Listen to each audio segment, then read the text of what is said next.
Good morning. It's April 2nd today, and we are in Luke chapter 9 and the end of Luke chapter 9, beginning of Luke chapter 10. And just a couple of interesting tidbits here. First, I would just recap what we're doing. We're doing the one-year Bible, this one right here, and I'm in the NIV version. And we just each day have a little bit from the Old Testament, a little bit from the New Testament, a psalm and a proverb. And again, we're in Luke chapter 9. Just thought I would comment on that first verse.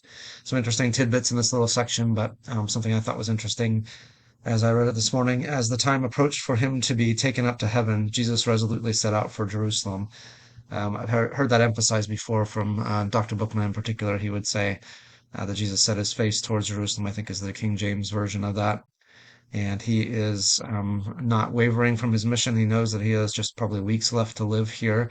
He's going to maximize his time with his disciples. And it says in the beginning of chapter 10 that he appointed 72 others and sent them two by two ahead of him to every town and place where he was about to go. So he's preparing the way, preparing the people who are going to be filling in for him when he is taken up into heaven, but also preparing those villages that he's about to get into, calling people out to himself so that he can maximize his time spreading the word before his crucifixion and resurrection.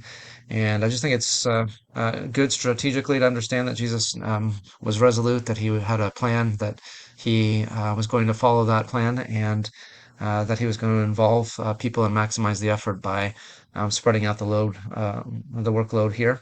I think he is eager to have compassion on these places that he's sending people, but he's also aware that there's very little time, and so he offers even a threat at the beginning of them. The kingdom of God has come near. I tell you, it will be more bearable on that day for Sodom than that for that town, the town that rejects them, the 72, as he sends them out to those places.